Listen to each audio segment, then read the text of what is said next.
વિશ્વ વિહાર ફેબ્રુઆરી 2025 વિજ્ઞાન પરિવહનનો ઘોંઘાટ ગાયબ થઈ જશે. ચિંતન ભટ્ટ. છેલ્લા થોડા વર્ષોમાં આપણા દેશમાં યાતાયાતના સાધનો બહુ ગતિશીલ બન્યા છે અને બનતા પણ જાય છે. આપણે જમીન પર દોડતા સાધનોની વાત કરીએ તો ઝડપી ટ્રેનો અને કારોનું પ્રમાણ દિવસે ને દિવસે વધતું જાય છે. શહેરની ગીચ વસ્તી વચ્ચેથી મેટ્રો ટ્રેન પસાર થાય છે તો રસ્તા ઉપર બનાવેલા ઊંચા માર્ગો વાહનોથી ભરેલા રહે છે. આ બધા જ સાધનો પુષ્કળ ઘોંઘાટ ઉત્પન્ન કરે છે. રસ્તાની આજુબાજુમાં આવેલા શાળાઓ, હોસ્પિટલો, રહેણાંકો વગેરે સંકુલમાં ખલેલ પહોંચાડે છે. શાળાઓ અને હોસ્પિટલો માટે શાંત વાતાવરણ એક પ્રાથમિક જરૂરિયાત હોય છે. જંગલમાંથી પસાર થતા ધોરીમાર્ગ પરના વાહનોનો અવાજ અને હેડલાઇટનો તીવ્ર પ્રકાશ ત્યાં રહેતા પ્રાણીઓની દિનચર્યા જ ખોરવી નાખે છે. ભલે આપણે આ ઘોંઘાટને સંપૂર્ણ બંધ ન કરી શકીએ, પણ ઓછો તો કરી શકીએ. આ માટે કેટલાક પ્રયત્નો થયા છે. સમાચાર છે કે દેશનો પ્રથમ સાઉન્ડપ્રૂફ એક્સપ્રેસ વે દિલ્હી અને દહેરાદૂન વચ્ચે બનાવવાની યોજના છે. આ માર્ગ જ્યારે ઉત્તરાખંડમાં પ્રવેશે છે ત્યારે તે રાજાજી રાષ્ટ્રીય ઉદ્યાનમાંથી પસાર થાય છે. તે વાઘનું અભયારણ્ય છે. શિવાલિક ગિરિમાળાના જંગલો અનેક પ્રાણીઓનું આશ્રયસ્થાન છે. અહીંથી પસાર થતા વાહનો અન્ય જીવોને વિક્ષેપ ન પાડે તેવી highway technique wildlife institute of ઇન્ડિયાના વિજ્ઞાનીઓએ વિકસાવી છે. જંગલમાંથી નીકળતા 12 કિલોમીટરના માર્ગ પરથી પસાર થતા વાહનોનો ઘોંઘાટ અને પ્રકાશ જંગલમાં ન પહોંચે તેની તકેદારી રાખવામાં આવી છે.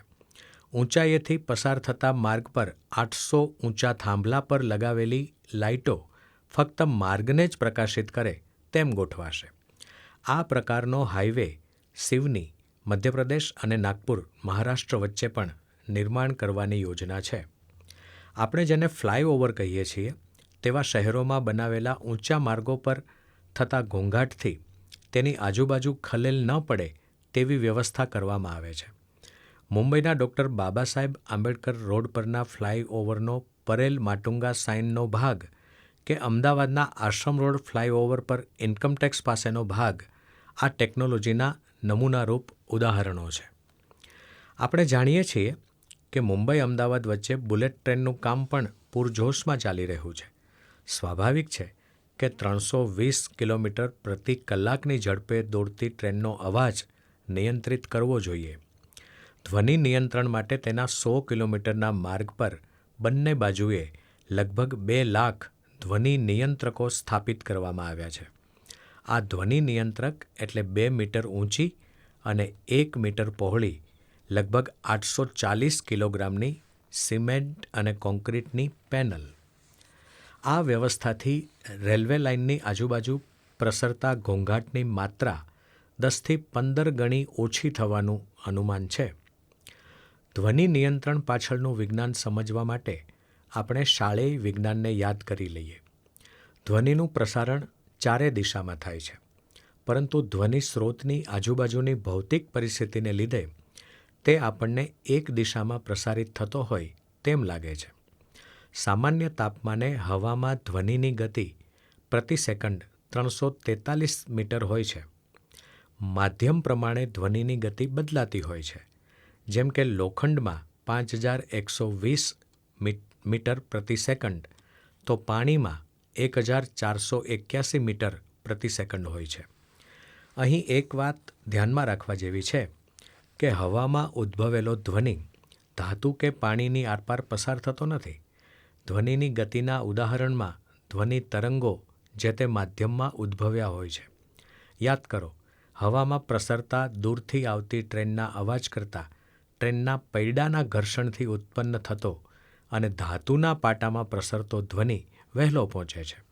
કોન્ક્રીટ, ધાતુ અને કાચ જેવી સખત અને લીસી સપાટી ધ્વનિનું પરાવર્તન કરે છે અને ગ્લાસવુલ, રૂ જેવી પોચી સામગ્રી ધ્વનિનું શોષણ કરે છે.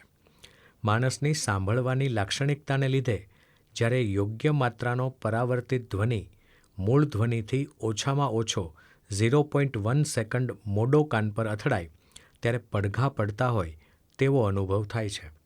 અહીં એક વાત નોંધવી જોઈએ કે ખુલ્લા મેદાનમાં ઉત્પન્ન થતો ધ્વનિ મૃત ધ્વનિ લાગે છે. થોડે ઘણે અંશે પરાવર્તિત ધ્વનિ જીવંત લાગે છે.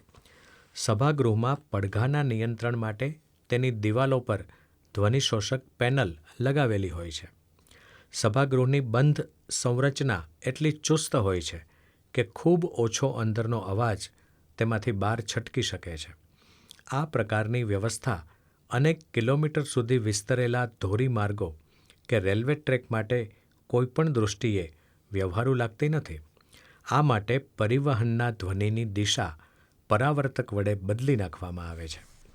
સૌથી પહેલો ઘોંઘાટ નિયંત્રક માર્ગ અમેરિકાના કેલિફોર્નિયા રાજ્યમાં 1960માં બનાવવામાં આવ્યો હતો. ચોક્કસ માર્ગ માટે કમ્પ્યુટર મોડેલિંગનો ઉપયોગ કરીને ડિઝાઇન કરેલા ઘોંઘાટ નિયંત્રક માર્ગની કાર્યક્ષમતા વધી. કમ્પ્યુટર મોડેલિંગ માટે રસ્તાની ભૂમિતિ, ભૂરચના, વાહનનું કદ અને ગતિ, રસ્તાની સપાટીનો પ્રકાર જેવા પરિબળોને ધ્યાનમાં લેવામાં આવે છે. વાહનમાં મુસાફરી કરતા યાત્રીઓ દૂર સુધી નજર નાખી શકે તે માટે તેમાં આંશિક પારદર્શક સામગ્રીનો ઉપયોગ થતો. 1990માં આ ટેકનોલોજી યુરોપના દેશોમાં પહોંચી ગઈ. 1923માં કાર્યરત થયેલા લખનૌના ચારબાગ રેલવે સ્ટેશનની વિશિષ્ટ સંરચનાને લીધે સ્ટેશન પર આવતી જતી ગાડીઓનો અવાજ સ્ટેશન બહાર સંભળાતો નથી. ધ્વનિ નિયંત્રક એટલે અવાજને રોકવા માટે માર્ગની બંને બાજુએ ઊભી કરેલી આડાશ. આ આડશની ઉપરી કિનારી અથવા તો કોઈ પણ કિનારીને સ્પર્શ કરતા ધ્વનિ તરંગો પસાર થાય ત્યારે તે નીચેની તરફ થોડા વળે છે. તે કેટલા નીચે તરફ વળે છે તેનો આધાર ધ્વનિ તરંગ કિનારી સાથે કેટલો ખૂણો બનાવે છે તેના પર છે. એટલે કે આડશની ઊંચાઈ પર છે. તરંગના આ ગુણધર્મને વિવર્તન એટલે કે ડિફ્રેક્શન કહેવાય છે. અલબત્ત વિવર્તિત ધ્વનિમાત્રા ઓછી થઈ જાય છે. આડશને કારણે વિવર્તન થતો ઘોંઘાટ ખલેલ ન પહોંચાડે તે મુજબની તેની રચના કરવાની હોય છે. આમ ધ્વનિ નિયંત્રકની ઊંચાઈનો આધાર તે ધ્વનિ સ્ત્રોતથી કેટલા દૂર છે તેની પર છે. ધ્વનિ નિયંત્રકની ડિઝાઇન કરતી વખતે અવાજના વિવિધ સ્ત્રોત જેવા કે ટાયર કે પૈડાનો અવાજ, એન્જિનનો અવાજ, ગતિને લીધે કપાતી હવાના ધ્વનિને ધ્યાનમાં લેવામાં આવે છે. આ બધા જ અવાજો વાહનના પ્રકાર અને ગતિ પ્રમાણે નોખા નોખા હોય છે અને બદલાય પણ છે.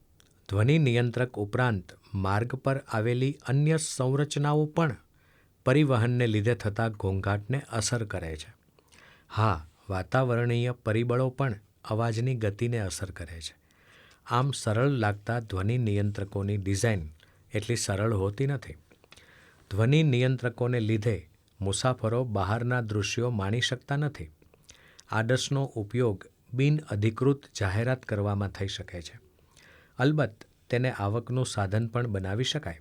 આડશની આસપાસ ગંદકી જમા થવાનો તેમજ તેની ચોરી થવાનો ભય તો રહેલો જ છે.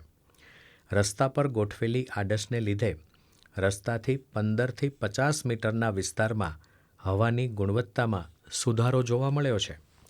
આડશની છાયામાં આવેલા વિસ્તારમાં તો હવાનું પ્રદૂષણ 50% જેટલું ઓછું જોવા મળ્યું. રસ્તા ઉપર ઉત્પન્ન થતા પ્રદૂષિત હવાના ગોટા આડશને કારણે ઉપરની તરફ ધકેલાઈને ત્યાંથી વિખેરાઈ જાય છે.